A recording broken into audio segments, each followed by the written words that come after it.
नमस्कार, स्वागत है आप सबका हमारे खास कार्यक्रम देश देशांतर में। मैं हूं कवीन सचान। देश देशांतर में आज हम बात करेंगे संसद से पास किए गए आवश्यक वस्तु अधिनियम संशोधन विधेयक 2020 की, जिसके जरिए सरकार ने कई प्रमुख जिन्सों को जो एसेंशियल कमोडिटी एक्ट में आती थी उससे बाहर किया है। और इसका मकसद क्या है और इसका इम्पैक्ट क्या होगा, इसकी ज़रूरत क्यों पड़ी और अब कौन से ऐसे आइटम हैं जो कि उस लिस्ट में आते हैं और किन्हें इससे बाहर किया गया है, ये समझेंगे। और ओवरऑल इसका इम्पैक्ट कोरोना काल या उसके बाद में अलग अलग जो स्टेक होल्डर हैं उनके ऊपर क्या हो सकता है। हमारे साथ तीन खास मेहमान हैं। निधि खरे हैं, additional secretary, department of consumer affairs, government of India से। मैम, बहुत बहुत स्वागत है आपका। हमारे साथ डॉक्टर DK अग्रवाल साहब हैं, जो कि प्रेसिडेंट हैं PhD chamber of commerce industry, स्वागत है आपका। और अभिनव प्रकाश हमारे साथ हैं, असिस्टेंट प्रोफेसर हैं, यूनिवर्सिटी ऑफ दिल्ली। अभिनव, बहुत बहुत स्वागत आपका। शुरुआत निधि जी मैं आपसे करना चाहूँगा कि हालांकि 5 जून 2020 को एक अध्यादेश सरकार लाई, उसके बाद अब उसे कानून के जरिए संसद से उस पर मुहर लगी है। क्या वो लिस्ट है जिसमें बदलाव किया गया है और कौन कौन से जिन्स या पदार्थ हैं जिनको अब इस एसेंशियल आइटम की कैटेगरी से मैं कहूँ बाहर किया गया है, और उसके पीछे की वजह? इसके पीछे हमें जाना होगा अपने इतिहास में। भारत जब स्वतंत्र हुआ तो उस समय हमारी जो डिमांड और सप्लाई गैप था वो बहुत अधिक था। तो वस्तुतः जो खाद्य वस्तुएं थी वो बहुत कम हुआ करती थी, और जिसके कारण कालाबाजारी, जमाखोरी, मुनाफाखोरी, इस तरह की तमाम प्रैक्टिसेस थी। ऐसे में अपने नागरिकों को खाद्य सामग्रियां उपलब्ध कराना ये सरकार की सबसे बड़ी प्राथमिकता थी, और इसीलिए उस परिस्थिति को देखते हुए आवश्यक वस्तु अधिनियम का जो कानून है 1955 में उसे लाया गया। लेकिन अगर अभी की स्थिति देखा जाए तो जो उत्पादन गेहूं का था 1955 में, आज वो 10 गुना अधिक है हमारे देश में। इसी प्रकार से अगर हम धान की फसल का देखें तो जो 1955 में आंकड़े कहते हैं, आज हम 4 गुना उससे अधिक हमारे यहाँ उपज होती है। दाल भी इसी प्रकार से डबल उसका उत्पादन हुआ है। तो आज वस्तुतः ये स्थिति है कि हमारा उत्पादन किसान बहुत अधिक करता भी है, लेकिन ना तो उसे उचित मूल्य मिलता है, और इसी प्रकार से हमारा उपभोक्ता भी मतलब पर्याप्त उपज होने के बावजूद भी उसे बहुत हाई प्राइस पे ये सारी कमोडिटीज अवेलेबल होती हैं। इनके पीछे जब इनके कारणों को देखा गया तो ये पाया गया कि हमारे यहाँ बहुत अधिक रेगुलेशन है। इस रेगुलेशन से ही जो एक निजी क्षेत्र के निवेशक हैं उनमें एक भय का माहौल रहता है। आज किसान को जिस प्रकार से 1991 में जो लिबरलाइजेशन हुआ, जिस प्रकार से इंडस्ट्रीज के क्षेत्र में उन्हें एक तरह से लिबरलाइज किया गया, उन्हें ट्रस्ट किया गया, वही चीज हमें आज किसानों के ऊपर भी करने की आवश्यकता है। और एग्रीकल्चर के क्षेत्र में जब हम ये डीरेगुलेट करेंगे तो निश्चित रूप से आप देखेंगे बहुत दूरगामी इसके प्रभाव होंगे। तो अभी जो लिस्ट में से, एसेंशियल लिस्ट में से जो कैटेगरी थी, उसमें से क्या क्या इस नए कानून के बाद हट रहा है? और क्योंकि मैं देख रहा था कि अलग अलग रीज़न में, जैसे आपने कहा कि कालाबाजारी इसको लेकर, लेकिन कुछ लोग ये भी कह रहे हैं कि कुछ इसमें ऐसी आइटम हैं जिनकी ईयरली कई बार किल्लत होती है, शॉर्टेज होती है। क्या वो कालाबाजारी नहीं है, या अगर इस तरह की चीज़ें हैं तो क्या हमारे पास कोई दूसरे विकल्प होंगे उससे बचाने के लिए? देखिए, एक जो कालाबाजारी, मुनाफाखोरी, इनको सबको रोकने के लिए ऑलरेडी एक कानून है, उसमें किसी प्रकार का कोई छेड़छाड़ नहीं है। तो आज भी अगर कोई मान लीजिए राशन का जो वितरण होता है, उसमें जो खाद्यान्न है उसको उठा करके कोई फ्री मार्केट में उसको बेचता है, या वो जमा करता है सिर्फ इसलिए कि जो गरीब लोगों का जो खाद्यान्न है उसको लेकर के वो कहीं और जाता है, उसके ऊपर निश्चित रूप से जो कानूनी प्रावधान है वो लगेंगे। उनमें किसी प्रकार का छेड़छाड़ नहीं है। यहाँ मात्र ये सुनिश्चित किया गया है कि अब सरकार उन्हीं 4 कारणों से स्टॉक लिमिट की व्यवस्था लागू करेगी, जबकि या तो कोई वॉर की सिचुएशन हो, किसी प्रकार का कोई अकाल हो, किसी प्रकार की ऐसी natural calamity of very grave nature हो, या फिर extreme price rise.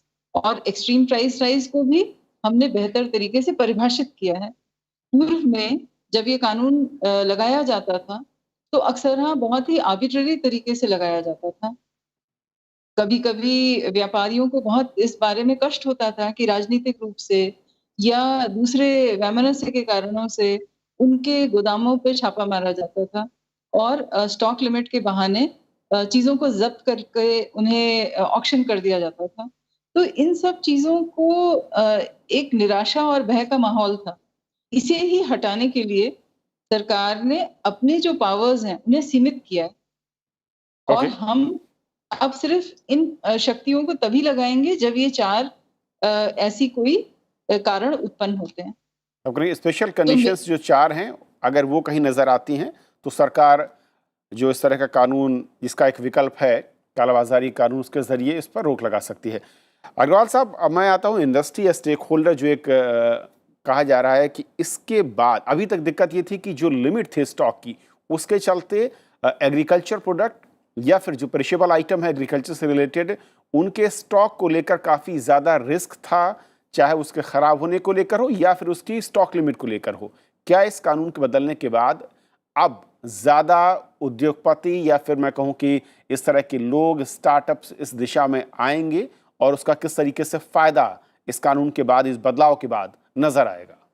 PhD chamber की तरफ से हम इस कानून का बिल्कुल स्वागत करते हैं और मेरा मानना है कि ये जो कानून है, क्योंकि जैसे मैडम निधि खरे ने भी बताया कि एक अनिश्चितता और एक भय का माहौल था और इस वजह से जितना भी प्राइवेट इन्वेस्टमेंट है या एफडीआई है, वो इस एग्रीकल्चर सेक्टर के अंदर नहीं आ रहा था।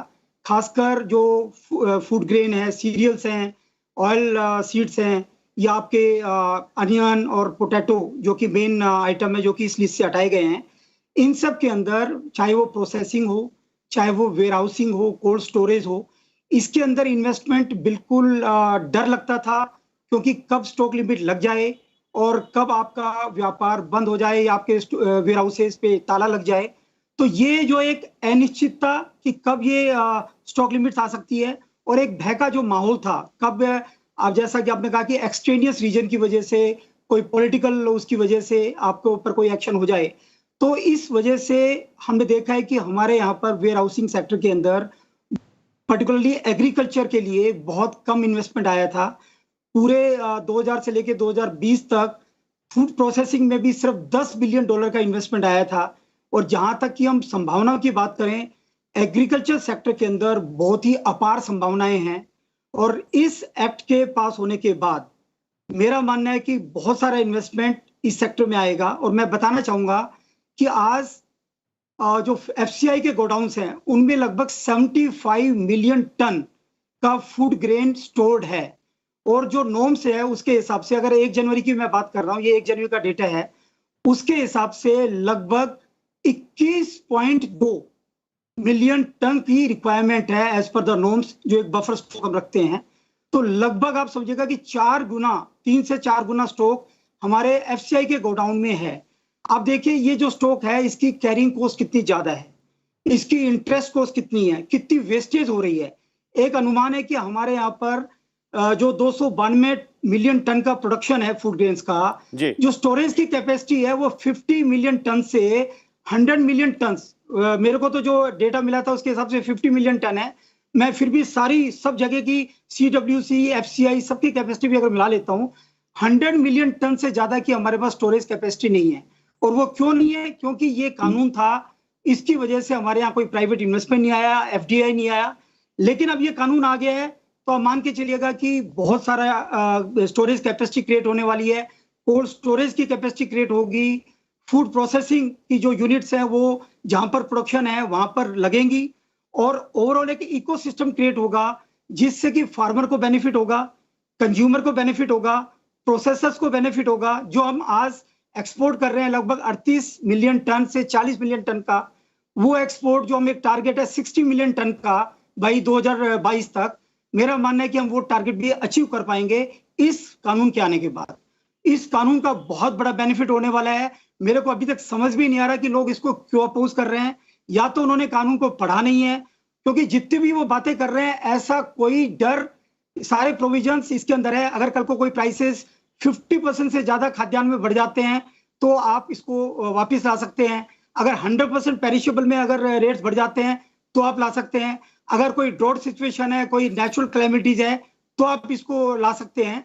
तो मेरे हिसाब से कहीं डरने की बात नहीं है, बल्कि ये एक बहुत ही अच्छा कदम है। जैसे मैडम ने कहा, 1991 के बाद जो ग्लोबलाइजेशन और लिबरलाइजेशन हुआ इंडस्ट्री के अंदर, सर्विस इंडस्ट्री के अंदर, ऐसे ही ये एग्रीकल्चर सेक्टर के लिए एक बहुत बड़ा रिफॉर्म है। और ये एक्ट और साथ में जो 2 एक्ट और हैं, जो 2 बिल और आए हैं, ये तीनों मिल के एक एग्री सेक्टर के लिए मैं बोलूंगा गेम चेंजर साबित होंगे। Okay sir. अभिनव, मैं अब सबसे पहले तो ये जो कानून के रूप में जब सामने आएगा, हालांकि अध्यादेश के तौर पर ये लागू था 5 जून के बाद से, लेकिन अगर स्टेक होल्डर्स में एक एक करके समझना चाहूँ, क्योंकि आप रूरल इकोनॉमिक्स और रूरल इंडिया को अच्छी तरीके से समझते हैं, उसके बारे में पढ़ते हैं, कि सबसे बड़ा जो स्टेक होल्डर है किसान और खेतीहर जो लोग हैं, उनका इस कानून के बाद उनके लिए क्या बेनिफिट, क्या बड़े फायदे आपको दिखते हैं या कोई चिंता उनके लिए नजर आती है? जी कविंद्र जी, देखिए जैसे कि पहले बताया गया है कि ये जो एक्ट था, ये इसका जो रूट जाता है वो आता है डिफेंस ऑफ इंडिया एक्ट में 1939 में, जब वर्ल्ड वॉर 2 चल रहा था। तो उस समय शॉर्टेज थी, फूड ग्रेन की प्रोडक्शन कैपेसिटी की शॉर्टेज थी। तो उस समय ब्रिटिश सरकार द्वारा ये कानून बनाया गया था। फिर इसको 1946 में फिर से मॉडिफाई करके अडॉप्ट किया गया। फिर 1955 में ये एसेंशियल कमोडिटीज एक्ट के रूप में लागू होता है। उस समय हालत ये थी कि इंडिया एक शॉर्टेज इकोनॉमी थी, खासतौर पे फूड ग्रेन्स का जो एग्रीकल्चर का जो मार्केट था वो बहुत ही अंडर डेवलप था। ट्रांसपोर्टेशन की फैसिलिटीज नहीं थी, मार्केट्स इंटीग्रेटेड नहीं थे।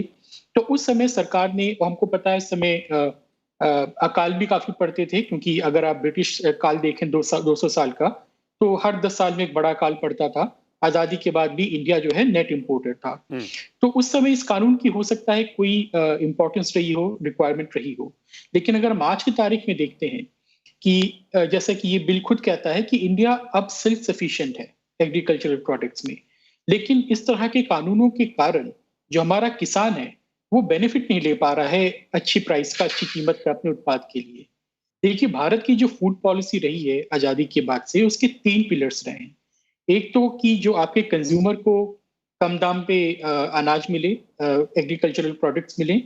दूसरा, आपके किसान को उसके उत्पाद की सही कीमत मिले। और तीसरा है कि फूड सिक्योरिटी देश में रहे। ये तीनों ही जो आपके ऑब्जेक्टिव्स हैं वो कॉन्ट्राडिक्टरी हैं। आप एक को अचीव करेंगे तो बाकी को अचीव नहीं कर पाएंगे। अगर आप कंज्यूमर्स को कम दामों पे एग्रीकल्चरल उत्पाद पहुंचाने की कोशिश करेंगे तो आपके किसान को उसके दाम की सही कीमत नहीं मिल पाएगी। और हुआ क्या है आजादी के बाद, हालांकि हम कहते हैं कि हम किसानों को टैक्स नहीं करते हैं, लेकिन हम इम्प्लिसिटली टैक्स करते रहे हैं। कैसे? उनकी जो एग्रीकल्चरल प्रोडक्ट्स हैं उनकी कीमत सही नहीं देख के उसको आर्टिफिशियली लो रख के हमने कभी भी मार्केट फोर्सेस को काम नहीं करने दिया। ना हमारे किसान कभी भी एक्सपोर्ट मार्केट का फायदा उठा पाते हैं, क्योंकि जैसे ही कीमत बढ़ती है या कुछ होता है तो आप तुरंत कुछ ना कुछ नया कानून बना देते हैं, रिस्ट्रिक्शंस लगा देते हैं या ईसीए को इन्वोक कर देते हैं। और आप एपीएमसी के थ्रू या बाकी सबके थ्रू आपने हमेशा ही पॉलिसी अपनाई है कि शहरों को और इंडस्ट्रियल सेक्टर्स को जो अनाज है, जो एग्रीकल्चरल प्रोडक्ट्स हैं, वो सस्ते पे मिले। सो हमने एग्रीकल्चर को पिछले 70 साल में टैक्स किया है बिना उसको कहे एक्सप्लिसिटली। और इसका ये जो 3 बिल हमारे सामने आए हैं, ईसीए को हम अलग से नहीं देख सकते हैं, इसको एपीएमसी के साथ देखना होगा और कॉन्ट्रैक्ट बिल के साथ भी देखना होगा। ये जैसा पहला भी बोला गया है कि 1991 मूवमेंट है एग्रीकल्चरल सेक्टर में। सो हम ऐसा उम्मीद कर सकते हैं कि अब इसके कारण जो है थोड़ी इकोनॉमिक फ्रीडम ज्यादा होगी, इन्वेस्टमेंट थोड़ा ज्यादा आएगा, लॉजिस्टिक्स में ज्यादा इन्वेस्टमेंट आएगा। वेयर हाउसेस नहीं बनते थे, क्योंकि कौन प्राइवेट ट्रेडर या कौन प्राइवेट इन्वेस्टर जो है अपना पैसा लगाएगा जब सरकार की पॉलिसी इतनी अनसर्टन है कि आज कुछ कर दिया, कल को रिस्ट्रिक्शंस लगा दिया, उसके बाद हटा दिया, एक्सपोर्ट पे कभी बैन कर दिया, एक्सपोर्ट पे कभी हटा दिया। सो जो अनसर्टेनिटी जब हटेगी तो आप देखेंगे कि ज्यादा से ज्यादा प्राइवेट इन्वेस्टमेंट आएगा। सो इसमें जो है एपीएमसी के हटने के कारण जो आपकी जो प्राइवेट मार्केट्स और ग्रो करेंगे, सो प्राइस डिस्कवरी भी थोड़ी अच्छी रहेगी आपकी। सो उसके कारण मुझे लगता है कि किसानों को फायदा होगा। लेकिन इसमें ये बात भी समझने की है कविंद्र जी कि मैक्सिमम जो हमारे किसान हैं गांव में वो net buyers of food grain है, मतलब वो छोटे किसान होते हैं, मार्जिनल किसान होते हैं, तो उनको सरकार के समर्थन की आवश्यकता प्राइस सपोर्ट में कम, एमएसपी पे कम पड़ती है, लेकिन महंगाई से इनको ज्यादा नुकसान होता है। सो इसको बैलेंस करना एक चुनौती रहेगी आगे चल के। ये कैसे इंप्लीमेंट होगा ये राज्यों पे बहुत डिपेंड करेगा, और केंद्र और राज्य के जो तालमेल होगा, जो कोऑर्डिनेशन होगा, उसको हमको देखना होगा। बिल्कुल, बहुत महत्वपूर्ण बात कही अभिनव आपने। और रिधि जी, मैं इसी पर आना चाह रहा था कि जो बैलेंसिंग एक्ट है, क्योंकि एक तरफ हम जब इस तरह के कानून को अमल में लाते हैं तो मकसद किसान को सही उसकी उपज का दाम मिले, ये भी तय करना है, और ये सरकार का एजेंडा है, फोकस है। दूसरा, कंज्यूमर को रीजनेबल प्राइस पर वो प्रोडक्ट मिलता रहे, ये दूसरा बड़ा चैलेंज है। और तीसरा कि उस सेक्टर में अगर फेयर प्राइसिंग नहीं होती है और ओपन मार्केट के थ्रू मैं कहूँ कि प्राइसिंग तय नहीं होती है, तो शायद वो इन्वेस्टर या प्राइवेट सेक्टर अट्रैक्ट नहीं होगा। ये बैलेंसिंग कैसे मुमकिन दिखता है, कितना बड़ा चैलेंज आपकी नज़र में? देखिए, पिछले 65 वर्षों में इस तरह का बहुत ही ये कड़क कानून था, जिसके कारण एग्रीकल्चर सेक्टर में ना ही बेहतर प्रौद्योगिकी, बेहतर टेक्नोलॉजी, बेहतर प्रोडक्टिविटी, इन सब क्षेत्रों में जिस प्रकार का काम होना चाहिए, वो इसलिए नहीं हो पाया क्योंकि जो निवेशक थे, जो किसान नहीं थे, उनको हमेशा ही ये भय लगता था कि पता नहीं कब किस माहौल में, यानी अगर अच्छा भी किया तो भी वो फंस सकते हैं, अगर खराब किया तो जमाखोरी के नाम पर कोई भी इस तरह का एक्ट लगा सकता था। अब चूंकि वैल्यू चेन के जितने भी धारक हैं, चाहे वो स्टोरेज के हों, चाहे वो उसको वैल्यू ऐड करके कुछ और बना करके बेचने वाले हों, यानी प्रोसेसर्स हों, इन सभी को उस स्टॉक लिमिट से बाहर किया गया है। तो इससे होगा ये कि हमें सभी को इस गेम के जो रूल्स हैं वो पता है कि इन 4 चीजों पर ही स्टेट गवर्नमेंट्स या सेंट्रल गवर्नमेंट स्टॉक लिमिट की जो उसकी लिमिट्स हैं वो डिसाइड करेगी।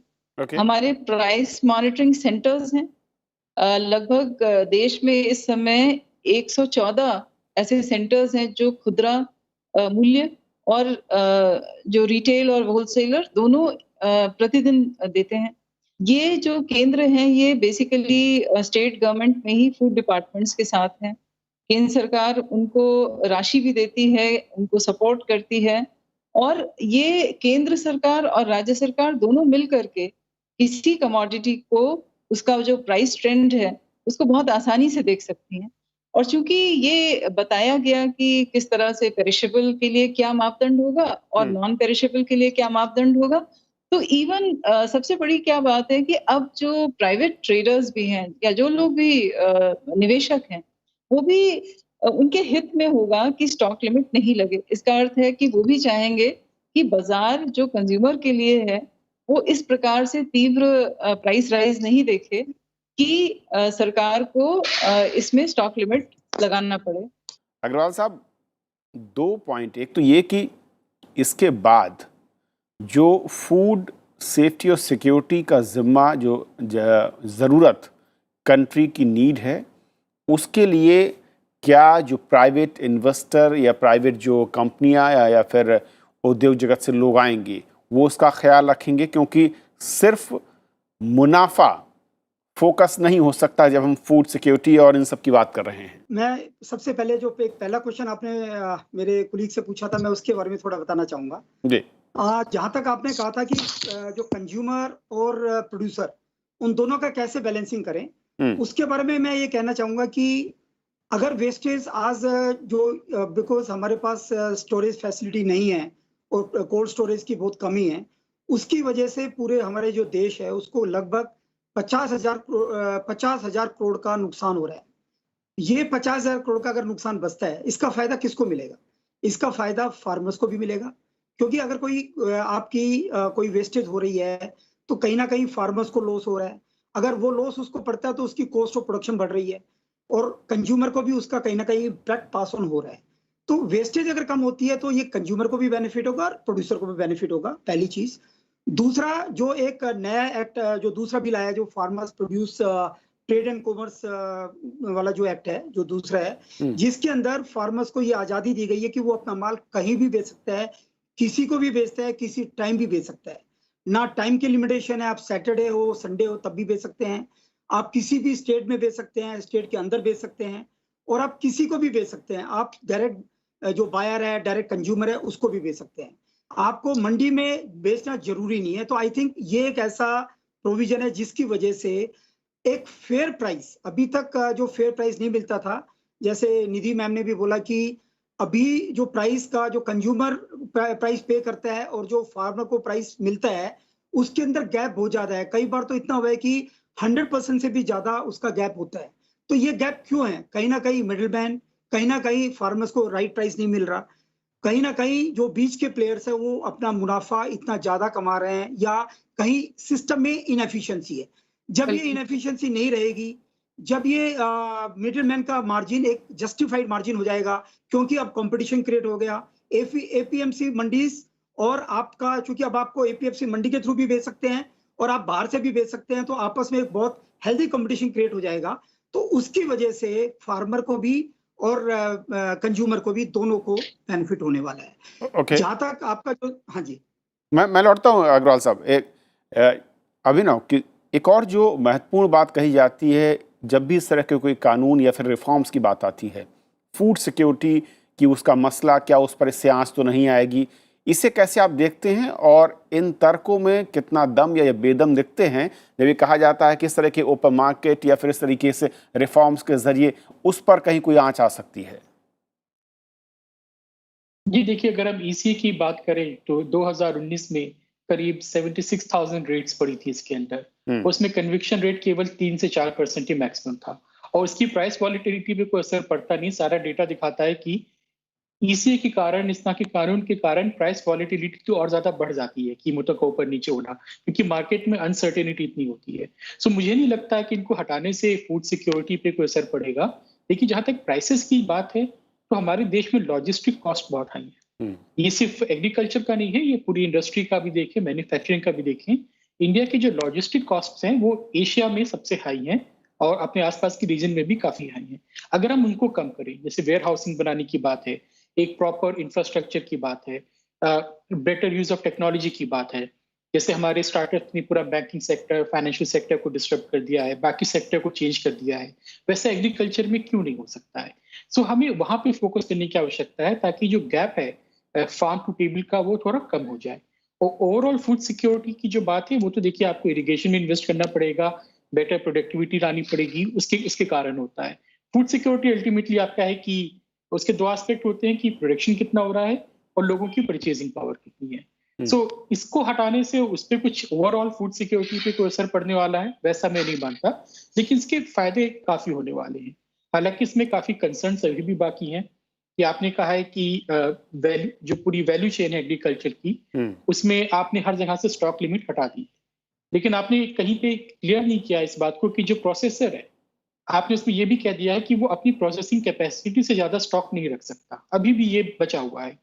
और उसको कहीं डिफाइन नहीं किया है कि वो मंथली है, एनुअल है, कि क्या है। तो अपने बहुत सारे लूप होल्स अभी भी इसमें ईसीए में अभी भी हैं, जिसको आगे आके करके आयरन आउट करना होगा। क्योंकि देखिए, जब तक अनसर्टेनिटी रहती है, तब तक जो है कोई भी प्राइवेट इन्वेस्टर कभी इन्वेस्ट नहीं करेगा। और दूसरी बात यहाँ पे ये आती है कि ये जो आपका किसानों का जो मुद्दा आता है, जो छोटे किसानों का मुद्दा आता है, उनको प्रोटेक्ट करने के लिए, बोथ एज अ कंज्यूमर, क्योंकि छोटे किसान अल्टीमेटली कंज्यूमर हैं। बिल्कुल। गांव में आपकी बहुत बड़ी आबादी जो होती है वो भूमिहीन किसान होती है, भूमिहीन जो लेबरर्स होते हैं। उनके लिए आपके जो पब्लिक डिस्ट्रीब्यूशन सिस्टम है, जैसे एफसीआई में बहुत सारा आपने बताया कि अनाज पड़ा हुआ है, एक्सेस लिमिट है, सो उसको भी स्ट्रेंथन करने की आवश्यकता है, ताकि इसके जो कुछ नेगेटिव इम्पैक्ट हो भी सकते हैं, तो उसको हमारा सिस्टम जो है हैंडल कर ले। सो हमारे पास प्रोविजंस हैं इसके लिए। पीडीएस है, 2014-15 में प्राइस स्टेबलाइजेशन फंड क्रिएट किया गया था स्ट्रेटेजिक बफर स्टॉक बनाने के लिए, ताकि प्राइसेस की वॉलेटिलिटी को कम किया जाए। तो उन सबको और स्ट्रेंथन करने की आवश्यकता है। तो मुझे नहीं लगता है कि फूड सिक्योरिटी पे इसको हटाने से कोई फर्क पड़ने वाला है। ओके, निधि जी, आखिर में आपसे 2 पॉइंट मैं समझना चाहूँगा, जिसका जिक्र अभिनव ने भी किया और अग्रवाल साहब ने भी। पहला ये कि ओवरऑल जब हम क्लैरिटी की, ट्रांसपेरेंसी की बात कर रहे हैं, अभिनव करें कि अभी भी जो प्रोसेसिंग यूनिट लगाएगा उसके पास जो लिमिट है वो इसमें वेव ऑफ है, या वहाँ पर भी कुछ अभी है ईयरली, मंथली या क्वार्टरली? और दूसरा ये जो फूड सिक्योरिटी की बात आती है कि जो रूरल इंडिया है उसमें जो लेबर क्लास है या छोटे किसान हैं वो कंज्यूमर भी है, उनकी सुरक्षा या उस महंगाई की मार से वो बचे रहें अगर ये ओपन मार्केट के थ्रू सामने आ रहा है, इसके लिए किस तरीके से कदमों की ज़रूरत और या फिर उनको इम्प्लीमेंट सरकार राज्यों के साथ मिलकर करना चाहेगी? देखिए, मैं 2-3 इसको सेक्टर्स में जो हुए अच्छे प्रयोग हैं, उनको मैं बताना चाहूँगी कि किस प्रकार से यही कानून जो है, वो हमने दूध के क्षेत्र में नहीं लगाया। ये कानून हमने पोल्ट्री, एग और फिश के क्षेत्र में नहीं लगाया। आज ये स्थिति है कि पूरे मार्केट पे फार्मर और फार्मर के फेडरेशन के द्वारा एक पकड़ है। तो इन चीज़ों की जो सही और उचित उनको जो प्राइस है, वो उन्हें मिलती है। साथ ही साथ उनका निवेश भी इन सेक्टर्स में बहुत अधिक बढ़ा है। तो आज आप ये देख सकते हैं कि किस तरह से आंध्र प्रदेश से मछली जो है वो बिल्कुल ही ताज़ी तरीके से वो दिल्ली पहुँचती है। यानी वेरी हाइली पेरिशेबल कमोडिटीज़ में भी भारत ने बहुत अच्छे काम किए हैं। इसी को हम क्या खाद्यान्नों में हमारी जो सब्जियाँ हैं, आलू है, प्याज़ है, टमाटर है, जो हमारी दलहन है, क्या हम इस प्रयोग से किसान को और उपभोक्ता को क्या हम और बेहतर चॉइस नहीं दे सकते? तो चुनौती यही है। दूसरा था जो आपने स्टॉक लिमिट की बात की, इन्वेस्टर का जो भी उसका इंस्टॉल्ड कैपेसिटी है, हुँ, उसके अनुरूप स्टॉक्स को जज किया जाएगा। ओके। लेकिन ये भी हमने सोचना होगा कि कई ऐसी कमोडिटीज़ हैं जो कि सीज़नल हैं और संभव है कि वो मैक्सिमम 1 जुलाई के महीने में या अगस्त के महीने में ही होती है। हो सकता है अन्य मंथ्स में वो कम होंगी। तो ज़ाहिर है कि जो उस इन्वेस्टर का जो हाईएस्ट इंस्टॉल्ड कैपेसिटी मतलब नॉट इवन प्रोडक्शन कैपेसिटी जो कि कई मेनी टाइम्स जो इंस्टॉल्ड कैपेसिटी से कम होती है। तो ये इस बात पर इसको देखा जाएगा और लास्टली मैं ये कहना चाहूँगी कि देखिए ये कंकरेंट लिस्ट का सब्जेक्ट है। इसमें स्टेट को भी उतनी ही उसकी भूमिका रहेगी जो कि केंद्र सरकार की है। केंद्र सरकार ने सिर्फ इतना किया है कि अपने आप को सीमित किया है। ये बहुत अच्छी बात है। लोग विरोध तो इस बात से करते हैं कि हमको और भी ज़्यादा कंट्रोल किया जा रहा है। यहाँ पे इसे डी कंट्रोल किया जा रहा है, डीरेगुलेट किया जा रहा है। तो मुझे लगता है कि हम सभी को इसका स्वागत करना चाहिए। कृषि के क्षेत्र में ये जैसा एक गेम चेंजर है, एक क्रांतिकारी कदम है। इससे हमारे उपभोक्ता जो हैं उनके साथ-साथ हमारे कृषकों को भी बहुत ज़बरदस्त लाभ ओके होगा। मैम। बहुत शुक्रिया निधि जी आपका, डीके अग्रवाल साहब और अभिनव, आप तीनों मेहमानों का हमारे साथ इस बहुत ही महत्वपूर्ण बिल पर चर्चा करने के लिए, इसके अलग अलग पहलुओं को समझाने के लिए और बताने के लिए कि ज़रूरत क्या है, बदलाव क्यों किया गया है और इसका इम्पैक्ट कहाँ पर किस तरीके से नज़र आ सकता है और चुनौतियाँ क्या होंगी। आज फिलहाल इतना ही। नमस्कार।